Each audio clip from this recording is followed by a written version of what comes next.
Look at this. This is a giant eastern rat snake.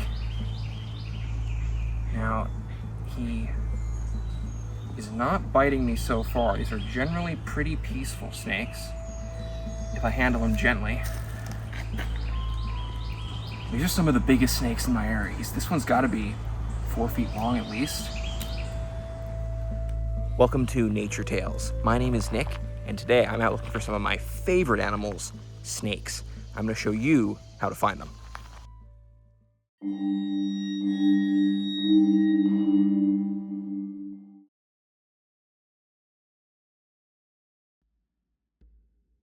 Snakes tend to provoke one of two reactions in people: fear or fascination. For me, it's the latter. If you find them as interesting as I do, here are some tips on how to find them. Now, if you want to go out and find snakes, first you're going to have to find a spot to look for them. Snakes don't just live anywhere. You need to find good snake habitat first. What you're looking for is some kind of accessible, natural space. So here I'm in a nature preserve that's pretty near my house. It has this beautiful trail going through. I come here quite a bit. It's an excellent spot to find snakes because the habitat around is perfect for them. Now, once you find that spot, you got to put in the time to actually look for the snakes. Snakes, even if they're pretty common in good habitat like this, are very, very secretive creatures, very hard to find. I know from personal experience, there's a ton of snakes around here. There's garter snakes, copperheads, ringneck snakes, corn snakes, rat snakes, more species. And yet I come here many times, walk for an hour on this trail, and see absolutely nothing. Patience is definitely needed for really looking for any animal. Once you're out searching, you really want to slow down and observe your surroundings. It's very easy to walk past a snake, like that rat snake I found in the beginning of the video. That was a 4-foot-plus snake. I very nearly rode past it on my bike. Before you start your search, you first need to learn what species of snakes you might encounter. For your own safety, it's especially important to tell apart venomous and non-venomous species. Harmless snakes are safe to observe closely, while venomous ones require far more caution. I'd recommend getting a snake field guide or using an online resource for snake identification. Through careful observation of my surroundings, it didn't take me too long to find my first snake of the day, a large one, hidden in a tangle of brush.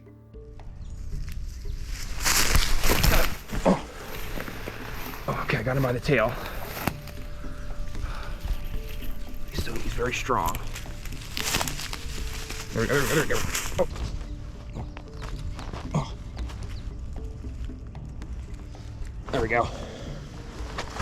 There we go, I got him. Right behind his head.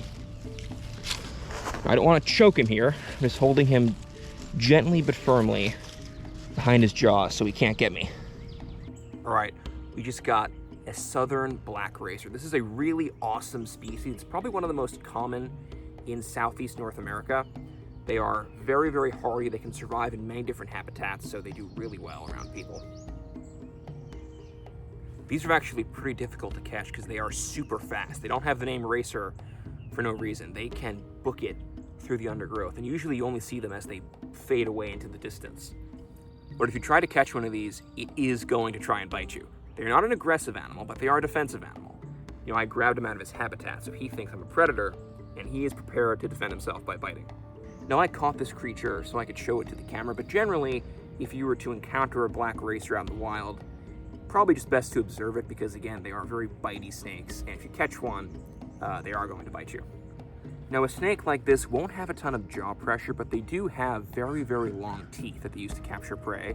So if they get those in your skin, it's pretty nasty. Best avoided. All right, let's let the snake go. This is where we found him in this brush pile. Perfect spot for him to hide.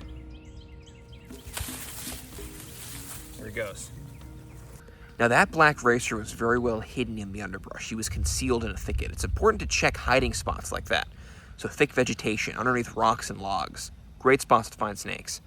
But also, don't neglect just watching the trail in front of you. If you're on like a walking trail, as I was, then snakes, as they move through the habitat, eventually have to cross that. In fact, that's probably the easiest way to find them because for a few moments, they're exposed. You can see them really easily. And that situation is exactly what happened to me next.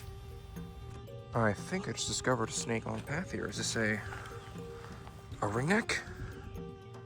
there he is, there he is. That right there is a ringneck snake. Very, very cool species. Well, the second snake we found is a beautiful little ringneck snake. These guys are very, very tiny creatures. They do not get much bigger than this. They're much, much smaller than like that black racer that we found, for instance. Since they're so small, they're also very secretive creatures. Usually to find one, you'd have to like flip over debris like a rock or a log. But today we got lucky that he was out crossing this trail. I just happened to look down and see him covered in some leaves, so really cool find. Even though they're small, ringnecks are a really striking species. They get their name from that beautiful orange ring that runs around their neck, and then their belly is actually a really neat orange color as well. They're a very, very striking little creature. Now he's actually releasing musk right now, and musk is a really kind of noxious scent that many different snakes will release, and it's one of the perils of catching wild snakes, more so than honestly than them even biting you, as long as they're not venomous. The musk they release can stick to your hands, and it does not smell good. So yeah, you can wash it off, but it's an unpleasant scent. Pretty good defense mechanism. If a predator knows that you smell bad, it'll probably think you taste bad too. All right, we'll move this guy to the other side of the trail so we won't get stepped on, and then we will continue on our way.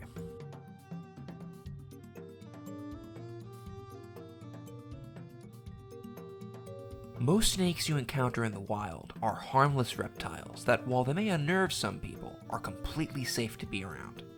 But every once in a while, you'll stumble on something a little more dangerous: a venomous snake.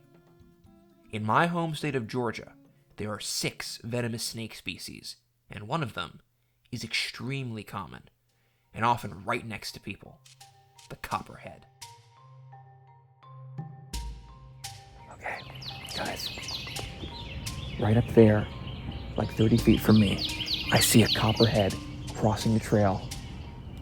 This is crazy. One of the first ones I've seen this year. Let's get closer and see how he reacts. Alright, I was really hoping to find one of these for this video. This is the eastern copperhead, the most common venomous snake in eastern North America. They're not the most dangerous, but they are responsible for the most bites because they're just such a common snake.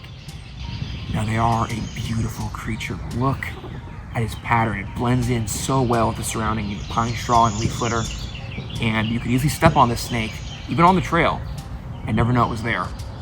And that's how bites can happen. Now you might notice that this snake's head is a good deal starting to move. I have a little snake hook here. Don't ever try this. Don't try this at home. But I'm just going to keep him from leaving the trail. You see that his head is larger than the other snakes we found? That's where his venom glands are. He has large glands on the sides of his face, and that's where he stores his venom. It's hemotoxic, so it attacks the blood and tissue. So a bite from one of these snakes is rarely fatal, but it would be extremely painful and most unpleasant, we'll just say.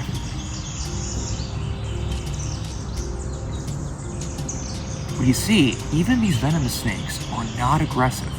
I'm messing with them, which again you shouldn't do. I'm just doing it to keep him close to the camera. But he hasn't attacked me. He hasn't struck at my stick.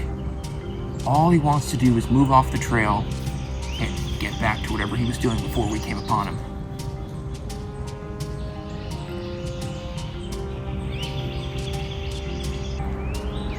Look at that creature. That is just a magnificent reptile. So cool. Now, if you see a copperhead in the wild, I've enjoyed the experience. These are amazing animals. However, again, leave them alone. These are really cool creatures. They're beautiful reptiles, and they're also a potential danger if you were to get bitten by one.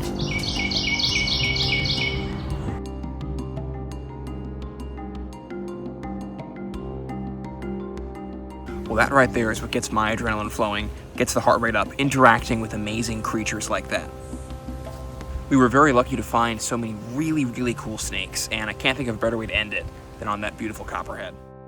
Well, until we meet again in the next video, I hope that you can use this information to get out and explore nature for yourself. You never know what you're going to find.